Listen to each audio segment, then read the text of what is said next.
कुंडई सद्गुरुतम चैतन्यम शासन व्योमातीतम जनम नाद बिंदु क्लातीतम तस्मै मंगलम गुरु शब्दो नाम नाम प्रकाश मंगलम शब्दार चंद निवास परम दयाल सतगुरु दयाल के अमृत में वाणी का ना द्वारा पान करो। राम सतगुरुदेव जी महाराज के अमृत में वाणी मुखार बंद द्वारा पान करो। राम सतगुरु सतनाम निज नाम सूरत दृष्टि देव दृष्टि अनुभव करो श्रवण करो मनन शरणो सतगुरु दयाल हृदय हरिनाम नित पद संगत साधु की आजीवन मोक्ष सब धरती का गद करूं सब बन कलम कटा सात समुंदर शाही करूं सतगुरु गुण लिखे। हे सतगुरु अंतर्यामी गट गट की जाने बारंबार हे राम जी महाराज बारंबार हे राम हे राम हे राम हे राम रक्षा करो रक्षा करो रक्षा करो।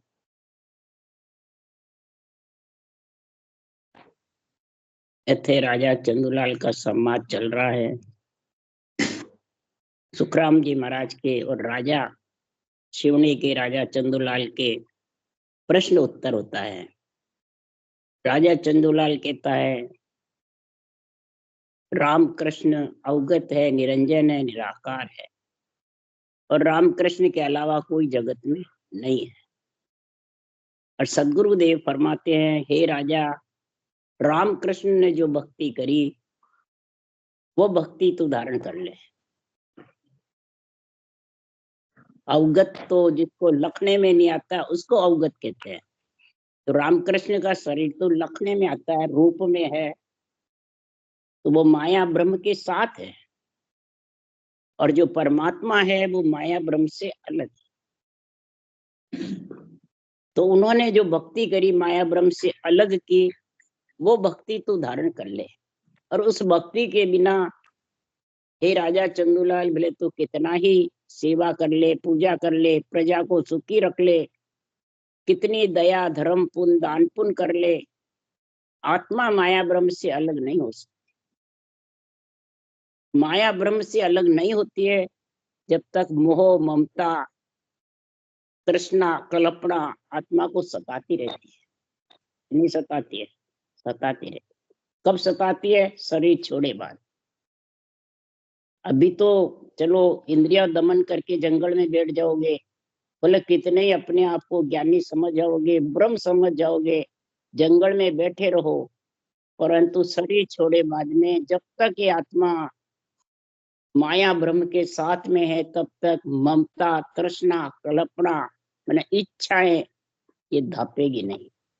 इसके धापने के लिए सुखराम जी महाराज कह रहे हैं हे राजा, तो पिंड में आ गया। पांडे का मतलब पिंड जिसको मिल गया है, नरदेई पंच तत्व जिसको मिल गया है, उस पंच तत्व के लिए ब्रह्मा विधाता रचे जीव सोई, मांगे मिनखा देही ऐसो तन न हो।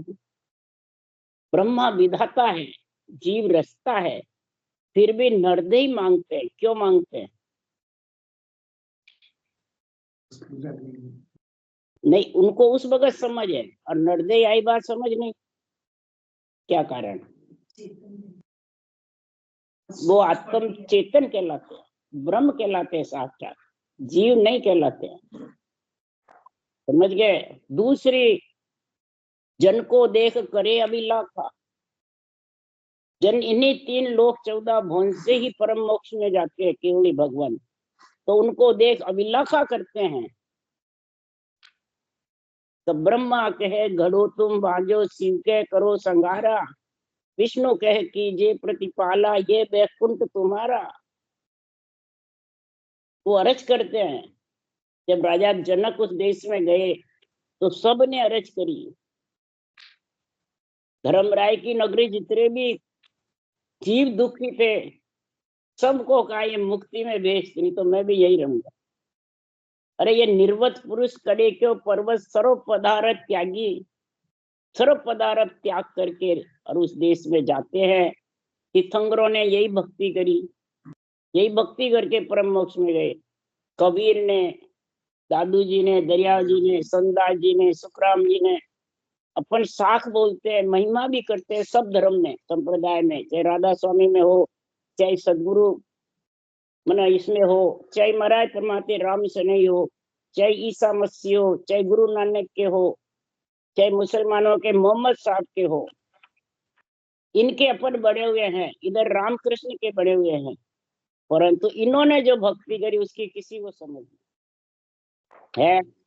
गुरु नानक ने कौन सी भक्ति करी? राम नाम रटा, श्वास उश्वास रटा। जैन धर्म में तीर्थंकरों ने कौन सी भक्ति करी? श्वास उश्वास में राम नाम को रटा। मोहम्मद साहब ने कौन सी भक्ति करी? तो मोहम्मद दूर रम को जान ले, कहा है तो रम की जगह रमजान महीना बना दिया और इस रम को नहीं जाना, तो जो सब घट घट में रम रहा। कबीर साहब को साहिब साहिब कहेंगे और कबीर साहब ने साहिब को रटा, वो समझ नहीं है। गुरु नानक में वाह गुरु करेंगे, गुरु नानक की महिमा करेंगे, और गुरु नानक ने रटा वो नहीं। कबीर साहब ने, गुरु नानक ने, सुखराम जी ने जो रटा वो भी नहीं, जो रामकृष्ण ने रटा वो भी समझ नहीं। तो हे राजा, इसके लिए पांडे सुन ले वेद हमारा, जाकू शेष महेश्वर बंचे लगे सकल घट प्यारा। सबके घट को प्यारा लग रहा है, ब्रह्मा विष्णु महेश शक्ति सबको शेष सनकादिक, और सब महिमा कर रहे हैं, और नरदे आए बात सब भूल जाते, और नरदे बिना ये चीज मिले नहीं। बोलो, इसलिए सुखराम जी महाराज कह रहे हैं कि चारों वेदों में, रामायण गीता में, भागवत पुराण में, सब में सार भरा हुआ है। ये सब वेद पुराण समुंदर है, दही के समान है, इनमें मंथन करके संतों ने घी निकाला है। और घी निकालोगे, जब घी का स्वाद लोगे, वैसे दही से ले लोगे, घी से लोगे। समुद्र में हीरे पड़े हुए, पर मरजीवा होगा जब वो हीरे निकालेंगे, मरजीवा बिना कैसे निकलेंगे? तो हीरे निकालना, घी का स्वाद लेना कैसे है, उसके लिए सुखराम जी ने कहा। तो चारों वेद अगम की अणवे जीव चेतावन आया। चारों वेद, ऋग्वेद, सामवेद, अर्थवेद और यजुर्वेद, चारों वेदों का 4 वाणी से भजन किया मैंने। चारों वेदों का कैसे ज्ञान बताया महाराज ने कि 4 वाणी से 4 वेद बने ब्रह्मा जी के, उन्होंने एक एक वाणी रटी, और मैं चारों एक साथ रटता हूँ। हाँ, तो कैसे रटता है? पहले बेकरी, फिर मध्यमा, फिर पसंती, फिर परा। तो कैसे चली देखो, बेकरी में मुखार बल से जो रटना चल रही है, ये बेकरी। मध्यमा जो कागलिया के साथ रटना होती है, ऊषा कागलिया के साथ होती है, वो कंठस्थ मध्यमा। और हृदय हेर पसंते, हृदय उमड़ता है, उठता है हृदय, छिल उबकता रहता है। नहीं, उश्वास आता है जब हृदय उमड़ता है ना, श्वास में नहीं उमड़ता है, तो वो पसंती। हाँ, आगे ने, और नाभि में परा, यानी 24 नाड़ का बंद खुल जाता है, उश्वास नाभि से उठता है और हृदय उमड़ता है, तो पसंती और परा। जब परा आ जाती है, मतलब ये 24 नाड़ का बंद खुल जाता है, तो परा गिगन खुलते है, यानी ऊपर से नीचे तक रोम रोम में रंकार है। यही भक्ति हनुमान जी के पास, यही सीता माता के पास, यही भक्ति रामकृष्ण के पास।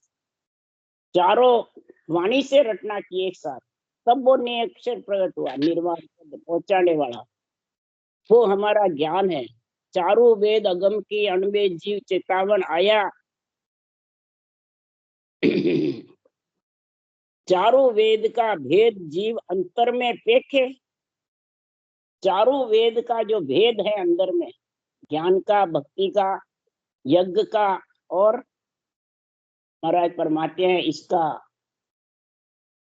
मैंने 8 अंग 64 लक्षण शुद्ध हुए, जब उसको 8वां अंग हो जाता है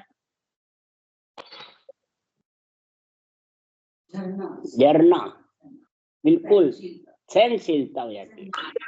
सहनशीलता में चौथा गुण है यजुर्वेद। चारों वेदों में गुण हो जाता है, चारों वाणी से रटोगे तो चारों गुण हो जाएंगे। तो भेद अंतर में पेखे, अंतर में ये चीज परख करके तू समझ कि तेरे में चारों गुण आया कि नहीं आया। भक्ति, ज्ञान, यज्ञ, यानी सांसों सांस रटना करना, ये यज्ञ करना। और 5 विषय 25 प्रगतियों का यज्ञ में ओम करना। अब समझ गए, ये वेदों का गुण बता रहे महाराज। इस प्रकार से दिल्ली भीतर के सुखराम, दिल्ली के भीतर सत्यलोक गम पाई। ये सत्यलोक की मैंने गम पाई है। तब मेरी ममता तृष्णा कल्पना करे कर्मा को नाश। ममता तृष्णा कल्पना इनका नाश हो जाता, मैंने धीरे धीरे सब शीतल हो जाता। पर केवल बिन सुखराम के ममता नहीं भाती। इस निर्वाण पद की प्राप्ति के बिना आत्मा की ममता ढाकने वाली नहीं। ममता कौन है? इच्छा। ये इच्छा ही लेके आती है आत्मा को ब्रह्म बैराट ब्रह्म से, और इच्छा ही ले जाती है, इच्छा ही लेके आती। इच्छा अगर तेरी इनमें लग जाएगी तो धाप जाएगी और आत्मा निर्वाण पद में मिल जाए। निर्वाण महिमा सब वेदों में गाई हुई है, गीता में भी गाई हुई है, परंतु निर्वाण पद का था किसी ने नहीं पाया। उसमें मिल सकता है, हाँ, मतलब उसका छे नहीं ले सकते। क्यों? वो सूरत निरत शुद्धि बुद्धि से अलग है, वो देश चौथा लोक है। इसलिए दिल्ली के भीतर सत्य लोक गम पाए। तब सुखराम जी महाराज कह रहे हैं कि जन्मे जहां मरण विद नाई, मौत जहां वो ज्ञान न खाई। जहाँ जन्मे की विधि है वह मरण की विधि है। क्या मरते हैं जब तो शोक मनाते हैं, जन्मते जब हंसते हैं खुशी मनाते हैं, दोनों एक विधि है क्या? इसी प्रकार जहाँ मौत है वो ज्ञान नहीं। जहाँ जन्मना मरना है, काल का साथ है, वहां हे राजा ये ज्ञान नहीं। और माया तो आती है जाती है, कि माया अजर अमर है, रूप तो जाता है, रूप स्थिर नहीं है। इसलिए सुखराम जी महाराज कह रहे हैं, अब यहाँ सब कहते हैं रूप स्थिर नहीं है, रूप को ही सब गुरु सदगुरु बताते हैं, रूप के ही आधार बैठे रहते हैं, रूप के ही बंधन में बैठे रहते हैं। तो क्या रूप तेरे को लेके जाएगा? तेरा रूप ज्ञान धारण करेगा तो ही लेके जाएगा, नहीं तो रूप तो आत्मा को छोड़ना ही आया। जो जन्म लिया वो तो मरेगा। तो इसलिए जन्मे जहां मरण विद नाई, मौत जहां वो ज्ञान न काई। यूं मोख मुक्त का पंथ निहारा, ब्रह्मा संग कहे क्यों प्यारा। मोख और मुक्ति का पंथ अलग अलग है, एक है। तो ब्रह्मा जी ने भी अलग अलग बताया। एक बताया जो शंखनाल आएगा वो वापिस जन्मेगा। तो माता के गर्भ में शंखनाल होके आते हैं, दो पंथ है। शंखनाल होके आते हैं, वो माता के गर्भ में आता है, और शंखनाल होके वापिस चढ़ेगा, फिर आ जाएगा। ये मुक्ति का पंथ है। और मोक्ष का पंथ है बंकनाल। शंखनाल उतरेगा और बंकनाल चढ़ेगा, तब वो परम मोक्ष जाएगा। तो दोनों अलग अलग रास्ते हो गए, शंखनाल और बंकनाल। तो सबके शरीर में शंखनाल है, जो कंठ कवल है, हृदय कवल है, नाभि कवल, मध्य कवल, गुदाघाट, ब्रह्म विस्तार, ये सब शंखनाल के रहते हैं। और बंकनाल का है सहस्लो कवल, बंकनाल, मेरुदंड, त्रिकुटी, ब्रह्मांड और पाद। ये सब इसमें समाये हुए। तो बंकनाल चढ़े कौन? ने अक्षर चढ़ेगा, न शरब्रह्म चढ़ेगा, न अक्षर ब्रह्म। तो रामकृष्ण शरब्रह्म है कि अक्षर ब्रह्म, या निरंतर ब्रह्म है? तो अक्षर ब्रह्म भी नहीं है, शर ब्रह्म है। शर माने रूप, ब्रह्म माने आत्मा। तो तेरे पास भी है। तू मलमूत्र खाया तो तू जीव है, प्रजा है, वो राजा है। राजा और प्रजा दोनों साथ ही रह सकते, एक जगह भी नहीं जा सकते। अब समझ गए? इसलिए सुखराम जी महाराज कह रहे हैं कि ब्रह्मा भी इसको अलग अलग बताया है। तो हे राजा धर धर दे अवतार कहावे, से तो सकल विष्णु से आवे। यारे परे निरंजन देवा, ताकि करे सकल ए सेवा। हे राजा, धर धर जो अवतार आते हैं वो सब विष्णु लोक से आते हैं, और विष्णु लोक ही वापिस समा जाते हैं। वैकुंठ से आते हैं, वैकुंठ में ही चले जाते हैं। तो वैकुंठ से जब आते हैं तो आने की रीत है। तो फिर तू भी अगर इनको विष्णु को जाएगा कृष्ण राम को ध्याएगा तो तेरे को भी आना पड़ेगा। कैसे आएगा, क्यों आएगा? तो जब काल विष्णु को ढावे, चाकर धनी गर्भ में आवे, उथल पुथल या तीना कीना, जीव ब्रह्म का बेघर ली। या जब काल विष्णु को ढावे, ढावे मतलब खुद वहां से आना पड़ता है विष्णु को, अवतार ले लेके आते हैं। सुन अवतार अलग सो बाजे, बार बार यहाँ आगे, बार बार यहाँ आना पड़ता है कार्य करने के लिए। तो फिर चाकर धनी नहीं आएंगे, उसका सेवक नहीं आएगा। तो हे राजा, जब विष्णु को ही आना पड़ता है तो तेरे को भी आना पड़ेगा। चाकर धनी ये क्यों आते हैं? चाकर मने शरीर, धनी मने आत्मा, ये दोनों मिलते हैं तो तू सृष्टि में जन्मता है। तो उथल पुथल या तीना कीना, जब तेरे को सृजनहार ने, ब्रह्मा विष्णु महेश शक्ति ने त्रिगुणी माया का शरीर दे दिया, तो इन तीनों के शरीर से तूने उथल पुथल कर दिया निर्दयी पाकर। इस जीव को ब्रह्म के घर में बंकनाल होकर के ऊपर तो परमात्मा की भक्ति तो नहीं समझा, नहीं अक्षर ब्रह्म की, अक्षर ब्रह्म की, और तू इसको बेघर कर दिया, इसके घर छुड़ा दिया, इसको निर्दयी पाकर के। तो अपने ऊपर अर्थ घटाना तो देवताओं पे घटाना, उन पे घटाते हैं। ब्रह्मा विष्णु महेश ने बेघर कर दिया। उन्होंने तो तेरे को शरीर दिया, त्रिगुणी माया का शरीर तेरे पास में है। ये निर्दयी देव दुर्लभ शरीर है, देवता से भी ऊंची है, और अपन इसको सूंगी जानते हैं। अरे निर्दयी मूंगी रे, कोई मूर्ख जाने सूंगी रे, इसको सूंगी जानता है। तो हे राजा, माया ब्रह्म दो है भाई, एक किसी बिद कई आ जाए।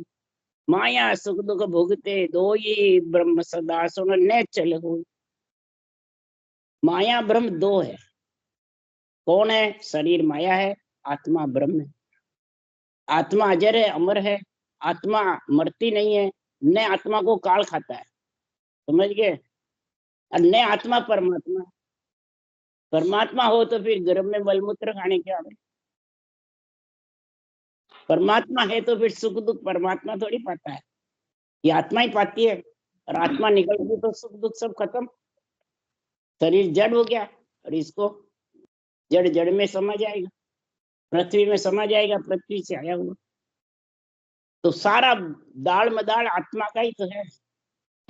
आत्म ज्ञानी सुखराम जी कह रहे हैं, इस आत्मा को तू समझ ब्रह्म है, और ब्रह्म पद की प्राप्ति करा ले, तो तेरा आना जाना मिट जाए, नहीं तो नहीं मिटेगा। ब्रह्म माया को दो समझ, आत्मा अलग है, शरीर अलग। ये अलग होता ही है जब मरता है, जब। और अभी भी है, सबके घट में आत्मा है। कोई क्या इसकी पहचान क्या? मर गया तो कहाँ गया? तो अभी तू समझ, तेरे अंदर आत्मा बोल रही है तो कहाँ बैठी? हाँ, खुद की आत्मा को खुद को ही समझ नहीं कि ये कहाँ बैठी है, इसका क्या उपाय कर रखा है। मरे बात की सोच करता है, जीवते की कर ले। ये जागृत में है, सुपन में है, सुसोपति में है, तुरिया में है, तुरियातीत में, 5 अवस्था है आत्मा की। अब कौन सी अवस्था में? जागृत अवस्था में जीव का रहता है, गहरी नींद में जीव का रहता है, सपन अवस्था में जीव का रहता है। ध्यान है? जब ये ध्यान ही नहीं तो फिर तेरी आत्मा की तेरे को समझ नहीं, तो दूसरों की तू क्या करेगा? है? जागृत अवस्था में नेत्रों में रहता है, समझ गए? और सुसोपति अवस्था में हृदय में रहता है। सुसोपति में नाभि में चला जाता है, उसको कोई शुद्धि बुद्धि नहीं रहती। और हृदय में सपन अवस्था में रहता है, ध्यान रहता है उसको। पर विलायमान हो जाता है सपन अवस्था, खत्म है। वो तो सपने की जैसे है। तो जितने भी ध्यान समाधि है, जड़ समाधि है, जो ये समाधि लगा लगा बैठे रहते हैं, सपन समाधि कहते हैं। जड़ समाधि कह दो, सपन समाधि कह दो। उसका कोई ना, नाक नेत्र खुले खत्म, पवन चढ़ाए जितने उतरा वापिस वैसे के। नहीं समझा? और नेत्रों में जागृत अवस्था में रहता है, सुसुप्ति में रहता है, और तुरीय अवस्था में ज्ञान में रहता है। ज्ञानी ज्ञान में ही फंसता रहता है, और तुर्यावस्था में, तुर्यातीत अवस्था में विज्ञान में रहता है। विज्ञान में कैसे रहता है मालूम? घटना भी चलती रहती है और शब्द ऊपर सुनाई देता रहता है। विधेय मंडल में शब्द सुनाई देता है और कानों से ज्ञान सुनता रहता है।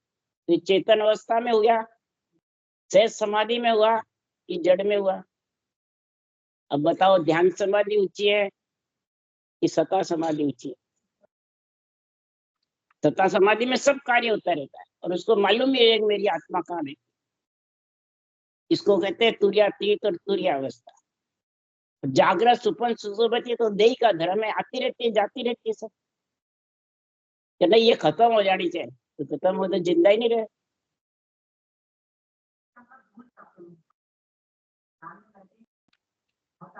तो वो तो जड़ समाधि है, सपन समाधि है।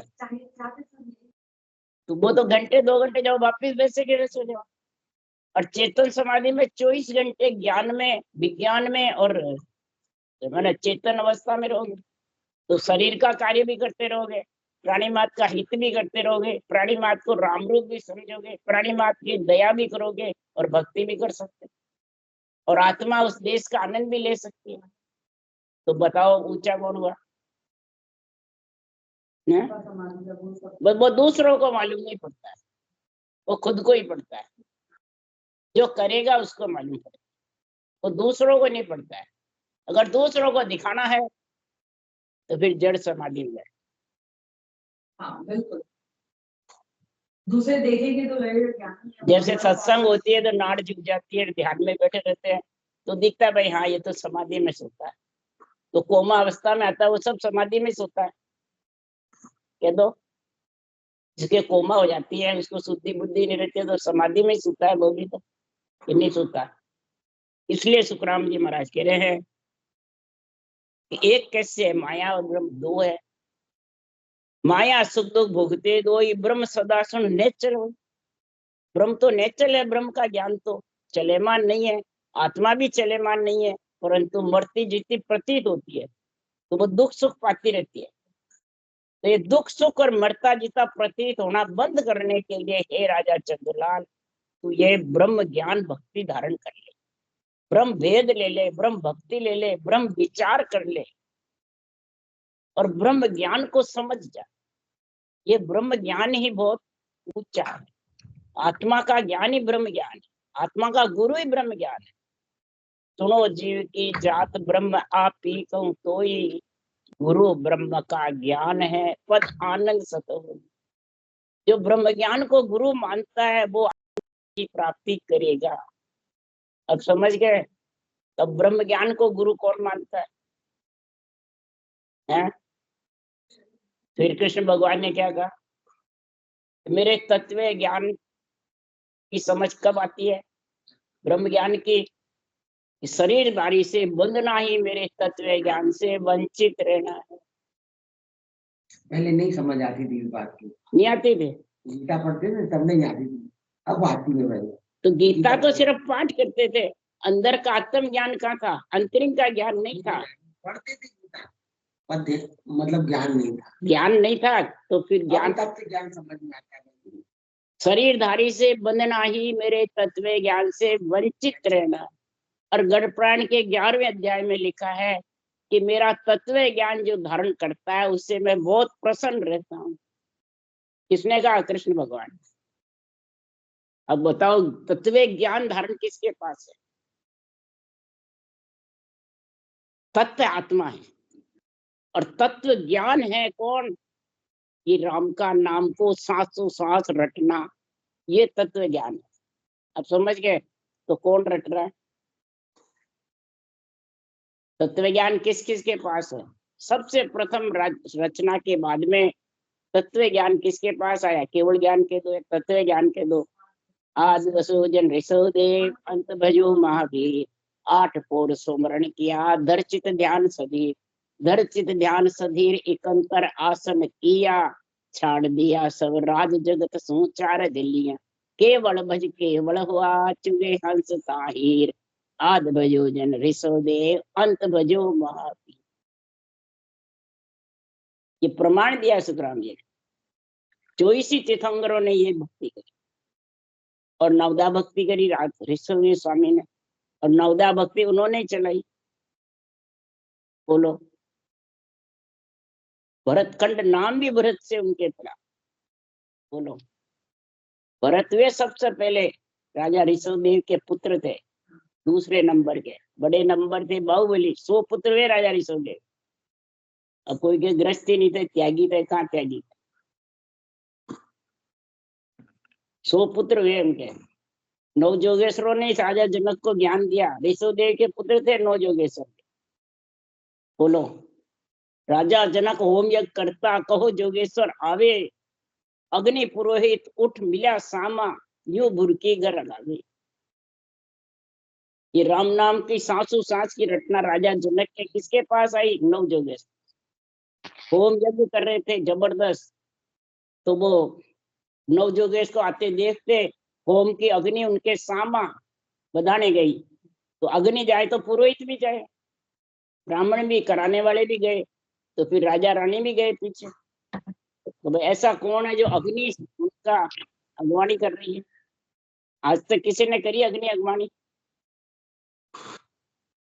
राजा जनक के मतलब होम यज्ञ करते थे, 9 जोगेश्वर अगवानी करी। 9 जोगेश्वर थे, भक्ति केवल की थी। भरत के पास भी केवल भक्ति थी। और जब भी ये भरतखंड नाम पड़ा, यहाँ केवल ज्ञान, केवली भगवंत भरतखंड में ही पैदा होते हैं, भरतखंड में अवतार लेते हैं, और दूसरे खंड में नहीं लेते। इसलिए इसको भरतखंड ऋषि मुनियों का देश कहते हैं।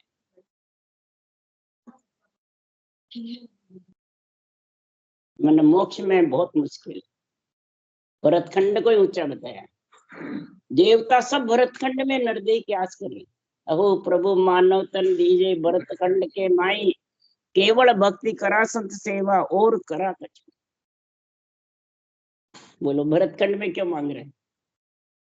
और भरतखंड पैदा हुए सब बाहर जाने करे, विदेश में। ना, तो आत्मज्ञान की समझ नहीं है ना। नहीं तो उनका होगा क्या? कैसे तो फिर वो अरज करेंगे, देवता योनि में जाएंगे तो अरज करेंगे, तो फिर भरतखंड में आ जाएंगे। वो तो कई जन्म होते हैं, एक ही जन्म में थोड़ी चीज मिलती है। कई जन्म लग शुभ कर्म कर तब प्रगटे बंत अंकुर। कई जन्म शुभ कर्म करेगा तब अंकुर प्रकट होता है भक्ति का। अब समझ गए? और तो सेवा पूजा करते ही हैं, कोई बुद्ध की करते हैं, कोई किसी करते हैं, कोई ईसा मसीह की करते हैं, विदेशों में करते ही हैं। हाँ, कि देव लोक में जाएंगे, देवलोक से फिर भरतखंड में आ जाएंगे, फिर ये भक्ति मिलेगी। कई जन्म शिव कर्म कर तब प्रगटे भक्त अंकुर, ता पीछे कई जन्म तक भजन करे भरपूर, तब ये अनबे घटावे, तब ये अनबे ज्ञान घट जाता है, अनबे ज्ञान समझ में आता है। अब आपको पहले नहीं समझा, अब वापिस अब समझ गए तो कितना अच्छा लगता है। समझ गए जब है, रटना भी अच्छी लगती है, भक्ति भी अच्छी लगती है, सुनना भी अच्छा लगता है, और दूसरों को सुनाते हो तो उनको भी अच्छा लगता है। भले धारण मत करो, परंतु प्यारा सबको लग रहा है। क्यों? आत्मा तो ब्रह्म है ना सबकी, तो आत्मज्ञानी तो है। ये इंद्रियों को अच्छा नहीं लगता है, आत्मा को अच्छा लगता है, मन को भी अच्छा नहीं लगता है। और जितने भी ज्ञान है वो इंद्रियों को और मन को अच्छे लगता है। तो कल्याण इंद्रियों का और मन का करना है, आत्मा का करना? अब करना तो आत्मा का है, और खुशी करते हैं इंद्रियों को और मन को, है। तो फिर ये चीज बढ़ने वाली बहुत मुश्किल हो जाती है। इसलिए सुखराम जी महाराज कह रहे हैं कि संसार में ऐसी भक्ति का गुण प्रकट कर जिससे संसार में आत्मा ब्रह्म पद की प्राप्ति कर ले। ब्रह्म पद की प्राप्ति के लिए केवल राम रटोरे मन मेरा, जो तेरा पाप कर्म कट जावे, मिटे जन्म जुग तेरा। केवल राम रटो, इस राम से ही केवल मतलब एक, इस रकार मकार से ऊंसा सांस लिबन सिगरन होता है, और इसी से ऊंसा सांस से पाप कर्म दोनों मिटते हैं। श्वास की रटना से पाप मिटते हैं, पर श्वास से कर्म मिटते हैं। अब समझ गए? इसलिए ये रटना बताते हैं, पाप कर्म मिट जावे, मिटे जन्म जुग फेरा, और कई जन्मों का तेरा फेरा जन्मने मरने का वो मिट जाएगा। अगर नहीं मानो तो ब्रह्मादिक सनकादिक शिवजी महिमा इदक करे, उनके प्रमाण दिया शुक्रामी ने। ब्रह्मादिक सोनकादिक ऋषि और शिवजी महिमा इदक कर रहे हैं, और जन को देख करे अभिलाखा, नरदेह की आस करे रे, नरदेह की आस कर रहे हैं। तो हमारे को भी ये नरदेह मिले और हम भी इस प्राणी परमात्मा में मिले। इससे महाराज फरमाते हैं कि ओम के आगे खड़ा एक निरंजन राय, दिन सिमरत साइया माल काल मिटा। ये समृत साइया नियंचर समृत है, और ये सांसु सांस ओम यानी आत्मा। ओम का अर्थ क्या है? ओम का जो भी सिमरन करते हैं वो आत्म ब्रह्म का सिमरन करते हैं, और जो राम को रट रहे हैं वो परमात्म ब्रह्म का सिमरन।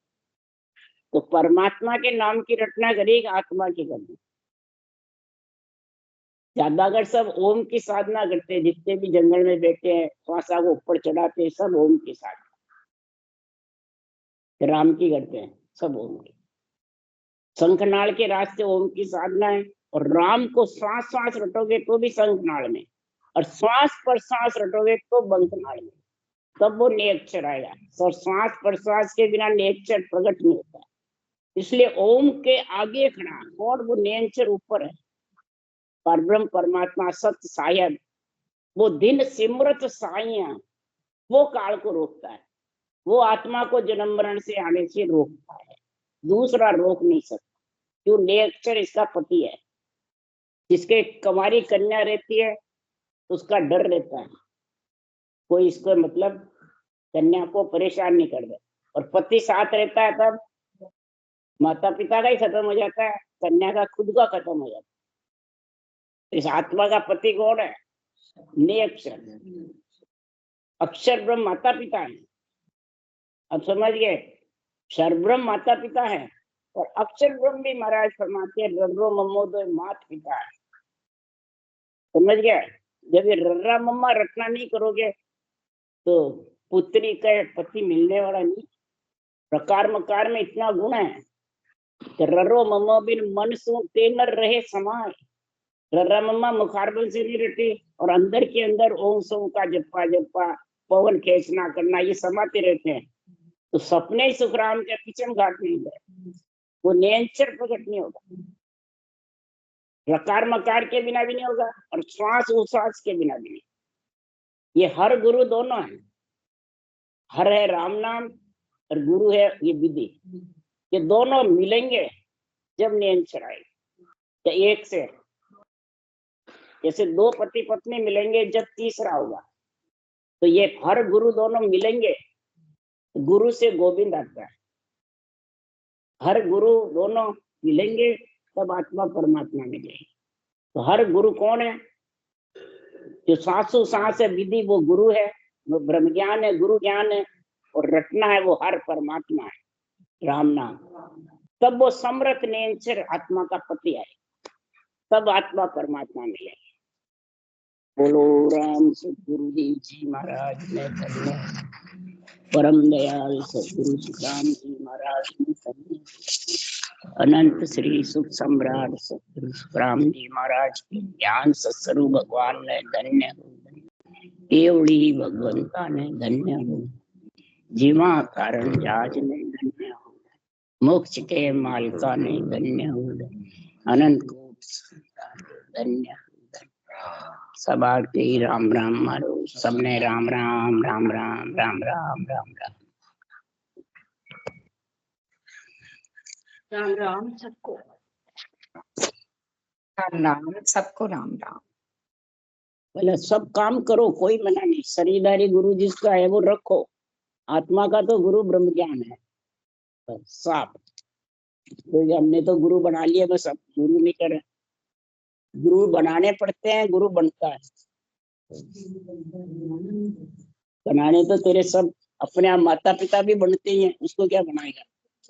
बनते ही हैं वो तो, बनते ही हैं वो तो, बनाते का वो तो गर्भ में आए जब से बनने लग जाते हैं। नहीं समझ गए? तो यहाँ बनाना, गुरु बनाना, किसको बनाना? तो फिर ये वो ये गुरु कौन सा है? ज्ञान गुरु। ज्ञान तो ग्रंथ है, ग्रंथ गुरु है।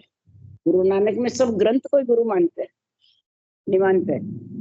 सब ग्रंथ को मानते हैं, पर जो बांसते हैं उनको क्या कहते हैं? पाठी बोलते हैं वहां पर। क्या बोलते हैं? गुरुद्वारे में तो पाठी बोलते हैं। पाठी। अच्छा, गुरु नहीं कहते?